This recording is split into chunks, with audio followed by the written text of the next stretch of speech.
Saludos amigos, sean todos nuevamente bienvenidos a este su espacio, El Poder de Saber. En el día de hoy tenemos un programa muy especial dedicado a propósito de que en esta semana se cumplió el 220 aniversario de ese hecho tétrico y funesto para la historia de la República Dominicana, especialmente para los mocanos, como es el hecho conocido como el degüello de Moca. Yo quiero aprovechar esta oportunidad de introducción para referirme a un tema que está copando toda la atención a nivel nacional, y es sobre la marcha que se produjo recientemente en el este del país, donde dominicanos marcharon para llamar la atención del gobierno de la discriminación o de, mejor dicho, de la inmigración indiscriminada que se ha tenido con respecto al país vecino. Nosotros queremos llamar la atención y es bueno repasar un poquito la historia. Nosotros, como comunidad, como nación, entiéndase la isla de Hispaniola, tenemos que de manera natural aquí dos pueblos se separaron naturalmente por su cultura, su lenguaje, por la religión, incluso por la gastronomía y hasta la música, por asuntos culturales. Dos pueblos se separaron en el siglo XVII, porque ya para las devastaciones de Osorio en 1605, ya que había una población criolla que se desarrolló fruto a ese encuentro cuando los españoles llegaron a esta isla. Indiscutiblemente que al pasar de la historia vemos cómo los habitantes de la parte occidental de la isla han tenido la tradición de invadir a la parte oriental de la isla. En 1801, Toussaint Louverture invade conjuntamente con los habitantes de la parte occidental a la parte oriental de la isla. En 1805, Dessalines también invade con ciudadanos de la parte occidental de la isla a la parte oriental de la isla. En 1844 sucede lo mismo. En 1845 sucede lo mismo. En 1849 sucede lo mismo, hasta que en 1855-856 fue la última vez que tuvimos un episodio de invasión. Nosotros, refiriéndome a los ciudadanos, a los pobladores, al pueblo de la parte oriental de la isla, nunca hemos tenido la tradición de invadir la parte occidental. Nunca. Todo lo contrario, hemos sido un pueblo solidario con la situación de crisis actual y en el pasado que ha tenido nuestro vecino país. Pero hay cosas que hay que decirlas y hay cosas que hay que aclararlas. Entonces, para repasar ese capítulo funesto del 3 de abril de 1805 aquí en Moca, tendremos a un invitado estrella. Me estoy refiriendo a don Bruno Rosario Candelier, quien es un destacado intelectual de la comunidad literaria y de historia de la República Dominicana, y el cual es un activo cultural, no solamente de aquí de Moca, sino de la República Dominicana. Así que a ustedes los invitamos, porque en breve venimos con más contenidos de este su espacio, El Poder de Saber. No se muevan.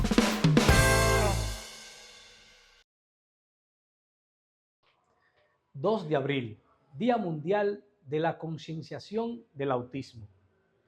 El estudio científico sobre el autismo se inicia con el artículo publicado por Leo Keckner en 1943.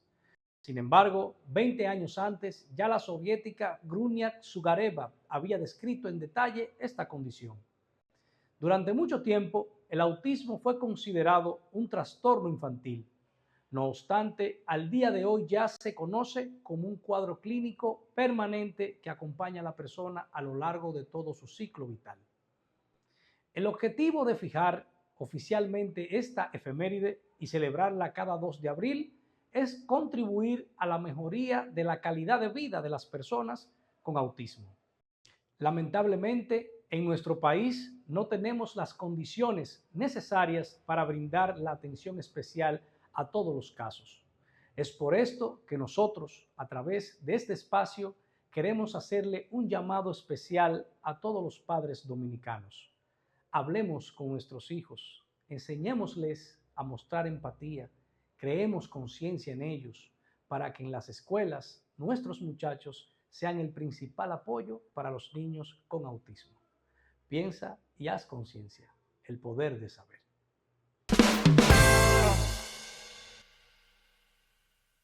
A finales de marzo del año 1805, los haitianos, después de haber sido vencidos por los franceses en Santo Domingo, en su retirada hacia Haití por la ruta del Cibao, cometieron toda clase de barbaridades, saqueando todos los pueblos que se encontraban en el camino, asesinando personas, secuestrando mujeres y niños e incendiando pueblos enteros.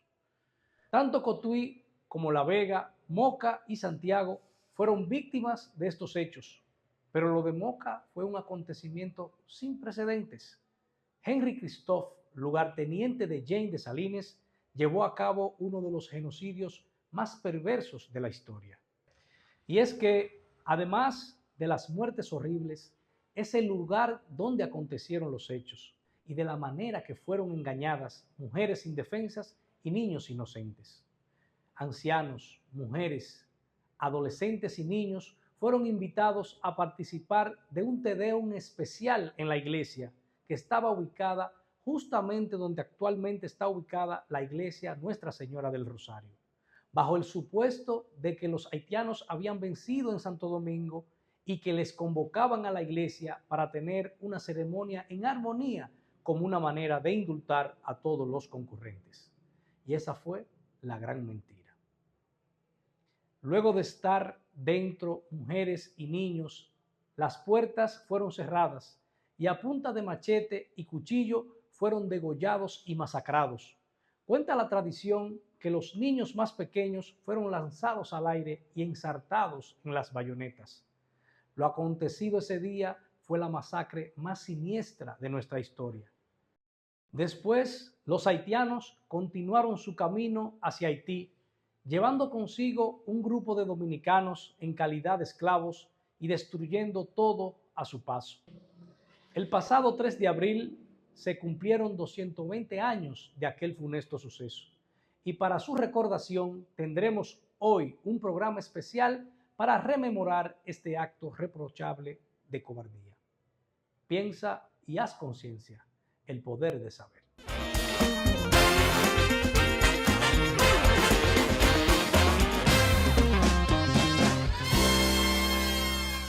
Bien, continuamos con este su espacio, El Poder de Saber.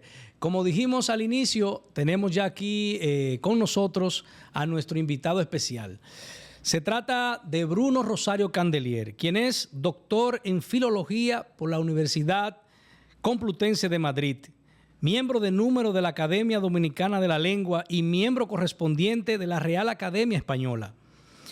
Actualmente es director de la Academia Dominicana de la Lengua, fundador y presidente del Ateneo Insular de Movimiento Interiorista. Ha publicado más de 60 libros, Premio Nacional de Literatura en el año 2008, profesor emérito de la Pontificia Universidad Católica Madre y Maestra de Santiago por varias décadas.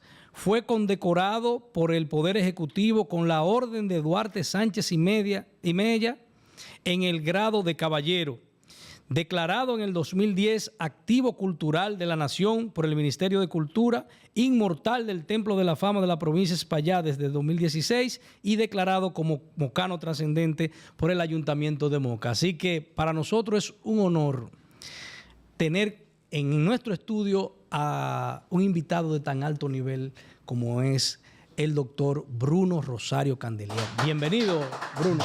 Muchísimas gracias, André. Muy amable. Gracias a usted por aceptar esta invitación.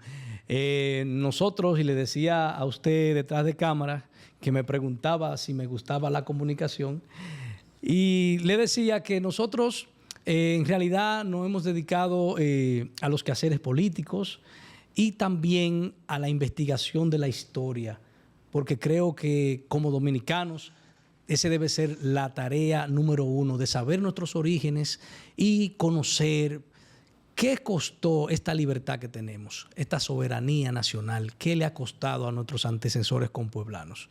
Entonces, para eso lo hemos invitado a usted aquí, porque esta semana se cumplió el 220 aniversario de ese hecho que ha llenado de tristeza a la historia de la República Dominicana y a la historia de los mocanos por haber sido aquí en Moca, como fue el degüello de Moca.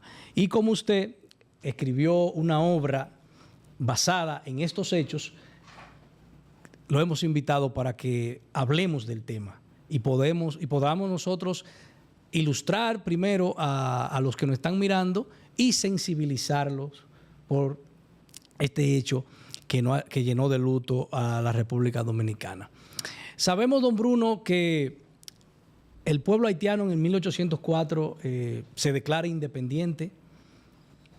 De hecho, ya habían antecedentes de que ellos ya en 1801 habían invadido esta parte de la isla, y en 1804, después que declaran la independencia, en 1805 de nuevo invaden esta parte de la isla.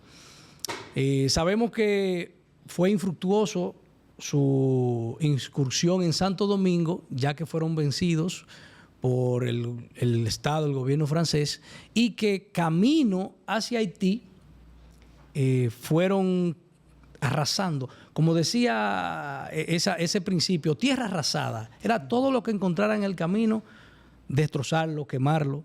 Y en su paso por esta villa de Moca, conocemos de ese trágico hecho del degüello de Moca. Háblenos de los detalles, porque hay muchas opiniones encontradas respecto a eso. Háblenos usted de esos detalles. Bien, muchísimas gracias, Handler Pérez. Es Handler, no Hamlet. Es Handler, sí, no Hamlet. Muy bien, muy bien. Pues fíjate, hace bien en tu condición de político dedicarte al estudio de la historia, porque eso te va a nutrir como protagonista de la política y te va a dar más fuerza ante la misma comunidad, por lo cual te felicito. Muchísimas gracias, don Bruno. Pues bien, lo que pasó en Moca en 1805 con la invasión, con el abuso, más que invasión y penetración, el abuso, fue horrendo lo que ocurrió en nuestro pueblo. Ustedes se imaginan lo que es invitar a la población mocana con el consentimiento del sacerdote, que ingenuamente lo creyó, convoca a toda la comunidad. Entonces Moca debió ser del tamaño en esa época de lo que es hoy, por ejemplo, el barrio Don Bosco. Okay. Aparte de los campesinos que vivían por la cercanía. Ustedes se imaginan lo que es convocar a la población a un oficio religioso en una época en que toda la comunidad era totalmente religiosa, practicante, creyente, y asistir gozosamente al templo del Rosario, el mismo templo que tenemos ahora en el mismo lugar y con el mismo nombre. Y una vez que está allí toda la población, los haitianos, armados de bayonetas, cierran todas las puertas, estando todos los feligreses dentro, y comienzan a degollar a todos los presentes. Se estima que hubo entre los muertos entre 300 y 400 personas. Fue toda la población. Se salvaron 3 personas de la decena de personas que estaban en el templo. ¿Quiénes se salvaron? Una mujer que del susto se mareó y los haitianos la dieron como muerta. Luego reavivó después que pasó todo. Una que se hizo la muerta, hábilmente. Entre los muertos se hizo la muerta. Exactamente. Y el sacerdote, que no lo mataron, algunos historiadores dicen que sí, pero no, el sacerdote lo hirieron, no lo mataron. Entonces, eso debió ser terrible, como yo lo describo en esta obra, el degüello de Moca. Y desde luego los efectos fueron también horrendos, terribles, desastrosos. Bueno, yo he hablado con 3 mocanos, 3 conocidos mocanos, que me han dado el testimonio de que son descendientes de esas 2 mujeres que sobrevivieron. que sobrevivieron. Entre ellos, me lo contó el padre de Chememo López. ¿Tú lo conoces? No lo conocí, pero sí lo conocí por referencia, José por supuesto. se llamaba, José Sí. López. Okay. Me contó que ellos, es decir, su familia, era descendiente de una de esas mujeres. De una de esas mujeres.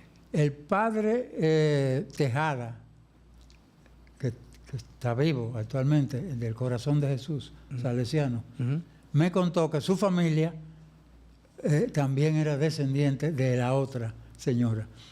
Y el que fue obispo de Santiago, Freddy Bretón, Sí. que es mocano, Sí. también contó en su libro de historia que en su familia se decía que sus antepasados descendían de una de esas 2 mujeres. Sí, porque hay autores que han querido, algunos, minimizar lo que ocurrió, Sí. y otros decir que no ocurrió. Por ejemplo, en una de esas argumentaciones que ellos escriben de por qué no pudo ser posible el hecho, una de ellas es que los haitianos salieron el 28 de marzo de Santo Domingo y que 5 días después, el 3 de abril, hacen esta atrocidad en Moca. Atribuyen que el tiempo es muy corto y atribuyen que no había tiempo para convocar a la gente a la parroquia. No, tiempo había, no es tan corto. Ciertamente que entonces era a pie, o en burro o en caballos, como se cruzaba de un pueblo a otro. Sí. Pero había tiempo. Sí. No, y además que tengo entendido que ellos lograron cautivar la atención de criollos y lo hicieron cómplices. Sí. Y se dice que esos fueron los que llegaron primero. Ellos lo mandaron como esa avanzada primero y le dijeron a los de Moca, a los de la villa de Moca, a los del pueblo de Moca, que Haití había tenido una gran victoria en Santo Domingo y que ellos iban en celebración para Haití. Sí. Y que entonces ahí es que se sabe que ellos convocaron a la gente a ese Te Deum especial para hacer como un estilo de indemnizar a todo aquel que asistiera. Sí. ¿Verdad? Claro que sí. Y entonces, pero a mí lo que me llamó la atención cuando supe de ese degüello fue el impacto que eso produjo en la misma población. Eso debió ser terrible, porque fíjate tú, sí, la mayoría de los hombres estaban en su tierra, cultivando su tierra el día del entierro. Es decir, no se enteraron de que a sus esposas, a sus hijos, de que sus hijos fueron degollados. ¿Tú te imaginas tú llegar del trabajo a tu casa y encontrarte con que primero la iglesia la incendiaron? Sí. Y de hecho, todos los que estaban ahí, después de muertos, fueron quemados vivos. La iglesia era de tabla de palma, sí, y cobijada con cana, que se quema fácil. Sí, claro. Entonces, eso por un lado. Justo frente al ayuntamiento de Moca, donde está actualmente el parque, eso está lleno todavía de cadáveres, de huesos de mocanos que fueron allí quemados vivos. Justo frente al ayuntamiento. Sí, sí, vemos ahí hallazgos que hay de osamentas. Donde se estaba construyendo el parque. Efectivamente. Sí, y se encontraron varias osamentas. Entonces hay que suponer lo que esto supuso para la población, el impacto terrible. Yo trato imaginariamente, porque a esta altura del tiempo solo hay apenas 3 o 4 páginas escritas en la historia dominicana sobre ese hecho. Es decir, hay pocos datos. Entonces yo trato de imaginar ese impacto en la población. Sí, porque aparte de que es un impacto psicológico en términos familiar, también fue un impacto a la mente colectiva del pueblo. Debió, muchos de los mocanos de entonces, aunque no estuviesen dentro del templo, debieron sufrir terriblemente. Sí, la noticia, el impacto de la noticia. Lo que produjo en Moca fue la destrucción del pueblo. Sí. La destrucción del pueblo. Y eso fue terrible. Terrible. Sí. Usted se imagina para los papás, cuando regresaron del campo, de su trabajo, lo que eso significó. Sí. O sea que... Entonces, a lo largo del tiempo, eso produjo, sin embargo, una reacción positiva. ¿Sabe cuál es? Ajá. Nació el patriotismo a raíz de esa desgracia. Yo sostengo la tesis de que el sentido de la mocanidad nació tras el degüello de Moca, fruto de la reacción que eso produjo en los mocanos que quedaron, que digamos que aunque no sufrieron en carne viva lo que significó ese ataque, sí sufrieron intelectualmente, psicológicamente, el impacto emocional de ese degüello. Y eso reaccionó. Eso hizo que los hombres reaccionaran y las mujeres también frente a esta desgracia. Y ahí comenzó entonces una revalorización del terruño, una revalorización de la dominicanidad. Y eso se fue extendiendo por todo el país. Entonces yo sostengo que la mocanidad, que el templo de la mocanidad comienza ahí y el sentido de la dominicanidad comienza en nuestro pueblo.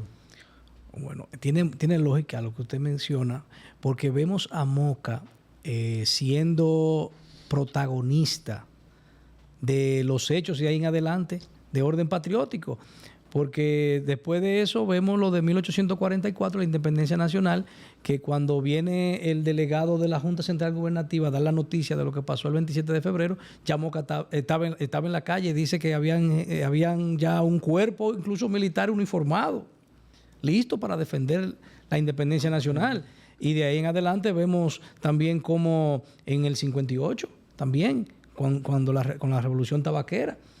No, y otro detalle positivo, ¿tú sabes cuál fue otro detalle positivo de esa desgracia del degüello de Moca?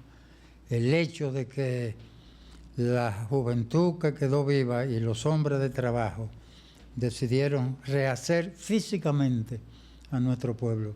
Y comenzó entonces una etapa de construcción de Moca y de edificación ya con un sentido ya, con una vocación de permanencia. De identidad. Con un sentimiento de identidad y con una vocación de estar dispuestos, esos mocanos, a defender a nuestro pueblo.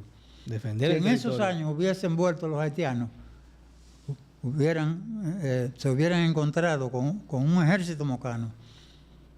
Y de ahí que el sentimiento de la dominicanidad tiene una justificación para ser antihaitiano. Sí, que indudablemente, don Bruno, nosotros que hemos sido un pueblo tan solidario, mire, por ejemplo, que es un buen ejemplo, en el 2012 el gobierno dominicano le construye una universidad a Haití. Sí. Primero, si el presidente de turno, quien era el doctor Leonel Fernández, no lo sacan rápido, había planificado un atentado para matarlo. Pensaban matarlo. Pensaban matarlo a quien fue a donarle, a construirle una universidad con el dinero del pueblo. Que además le había dado mucha ayuda económica. Claro que sí, además de eso. Y el hecho, que es un detalle, pero hay que decirlo, cuando se planteó también del nombramiento de esa universidad, que ellos no lo aceptaron. No lo aceptaron. No aceptaron. Nosotros donamos la universidad le solicitamos que se le ponga profesor ¿En qué Juan está Bosch. ese edificio? ¿Qué tú sabes? No sé. No sé. Lo único que sé es que ya no se sabe, profesor, ya no tiene, nunca tuvo el nombre del profesor Juan Bosch. Sí. Y le pusieron entonces el nombre de Henry Christophe, quien fue el protagonista del degüello de Moca. Pero mira qué cosa. Pero mire qué cosa. O sea, ¿cómo piensa usted que el Dios pueblo mío. dominicano se va a sentir bien con una ingratitud a ese nivel de que, aparte de que nosotros le donamos la universidad, ellos le ponen el nombre por eso traigo el ejemplo, porque coincide con la fecha de que Henry Christophe fue quien llevó a cabo ese hecho tan funesto, que no solamente fue en Moca, sino fue en otros poblados, lugares, en Santiago, en Cotuí, en La Vega. Pero que el de Moca nunca fue sí, tan terrible como lo que ocurrió en Moca. Claro. Porque en Santiago intentaron hacer un degüello, pero no llegó a ocurrir como sí. Porque también, aparte de mujeres y hombres, también mataron niños. Y se llevaron niños en cantidad. Sí. Para hacia Haití. Hacia Haití, sí, claro, sí. Entonces, fíjate otro... Que hay testimonios de esos que se fueron, que pudieron escaparse al tiempo de allá y trajeron el testimonio de todo lo que pasó. Yo creía, cuando yo escribí esta obra, yo creía que el párroco,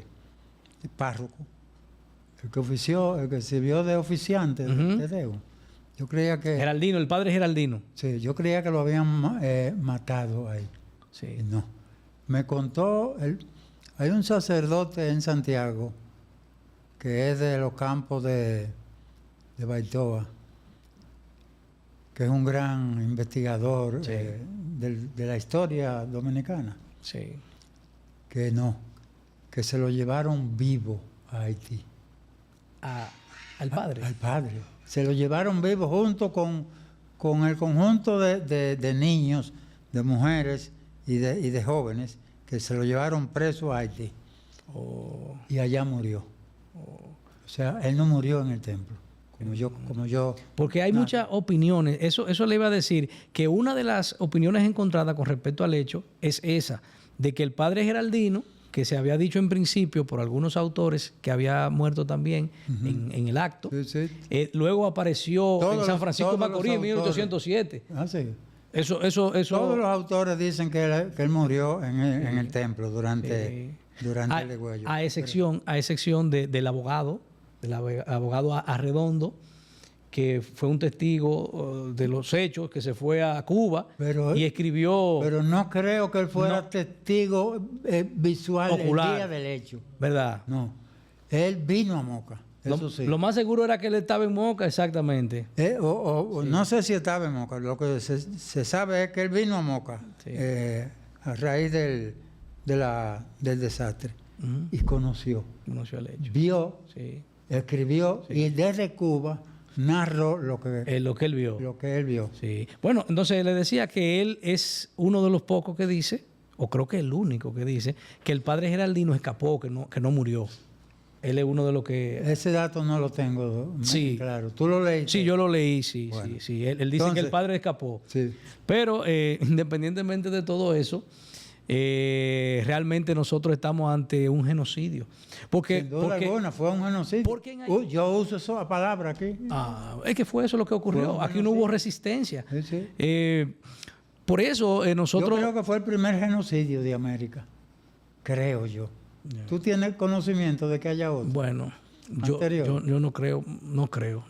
Así de esa magnitud y con esa naturaleza, no hay precedente antes de eso, creo yo. No, eso fue terrible. Sí. Ahora, vamos a enfocar algún otro aspecto positivo, porque siempre se ha dicho que de las cosas malas que ocurren, la humanidad reacciona y entonces puede generar algo bueno. La resiliencia. Efectivamente. ¿Sabes, Handler, un aspecto positivo que produjo el desastre del degüello de Moca? Un sentimiento de moral que nació en nuestro pueblo, en nuestros habitantes, frente a esa realidad. Porque lo que ocurrió fue un acto de inmoralidad terrible. Sí. Y eso produjo un sentimiento de identificación con la moral en un pueblo creyente. Era muy católico nuestro pueblo, sí. lo ha sido siempre. Un pueblo con una vocación por la cultura. Desde entonces, a partir del degüello, hubo un sector reducido, pero un sector en Moca, que se interesó por el saber, por la literatura y por el desarrollo espiritual. Y a mi juicio, eso fue una reacción al desastre de Moca, como una forma de reconstruir en todos los sentidos. pueblo. Sí, y de reconstruirlo de tal manera que fuese todavía un pueblo mejor. Hombres más guapos, decididos a pelear por su pueblo si otra vez hubiesen venido los haitianos. Sí. Hombres más trabajadores, decididos a cultivar la tierra y el comercio para desarrollar a este pueblo que comenzó un desarrollo lento, pero comenzó un desarrollo en esa época. Decididos a tener una moral y unos principios intelectuales, estéticos y espirituales para lograr que la mocanidad tuviese una presencia significativa en la dominicanidad. Me gusta ese enfoque, don Bruno. Sí, sí, y tiene mucha lógica. Tiene lógica. Tiene mucha lógica, sí. Entonces yo ese aspecto trato de esbozarlo en esta obra, en los capítulos finales, después de presentar el testimonio de importantes historiadores que dieron su versión sobre este acontecimiento. Terrible acontecimiento. Muy bien. Líbrenos, Dios. Ay, sí. Enfrentarnos a una situación. Por eso es que tenemos que ir repasando la historia para no repetir. No estamos lejos de que se produzca un enfrentamiento de nuevo. Claro. Porque los haitianos son peligrosos, son traicioneros, son inmorales, no tienen buenas costumbres. Sí, eso es así.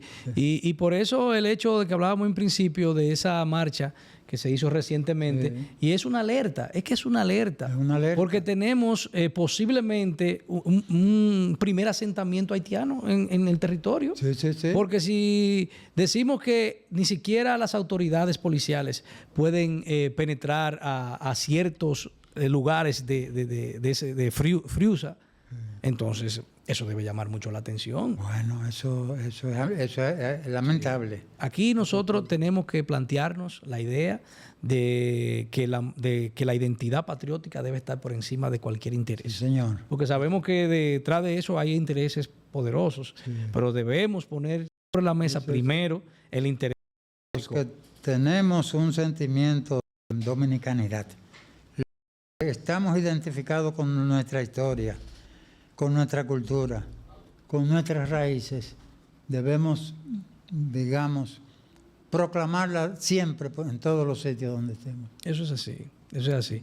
Y tú haces muy bien en plantear un tema como este en tu programa. Sí. Porque esto va a contribuir a crear conciencia, que es lo que tú estás haciendo. Así es. Por lo cual te felicito. Muchas gracias, don Bruno. Entonces, nosotros en esta parte final de esta interesante entrevista, darle la oportunidad a usted, don Bruno, para que se dirija a esa juventud del pueblo dominicano a propósito de todo lo que está ocurriendo en la República Dominicana en estos momentos, donde se haya otra marcha, 24, el mensaje suyo al pueblo dominicano.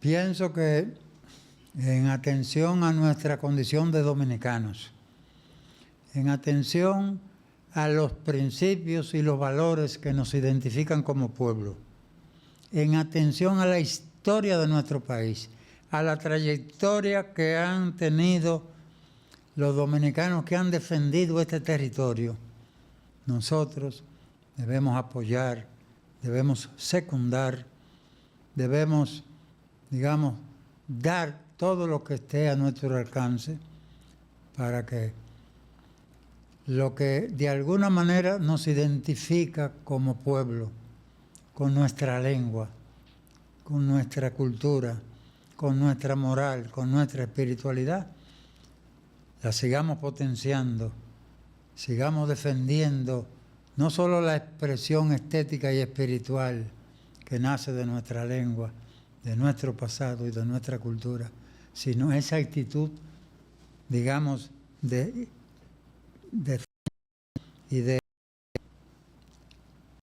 identificación con lo que somos y con lo que estamos llamados a seguir siendo, por lo cual te felicito. Muchísimas gracias, don Bruno. Sin nada más que agregar, llegamos al final de este espacio, Su Poder de Saber. A ustedes gracias por mantener la sintonía y nos vemos en otra entrega.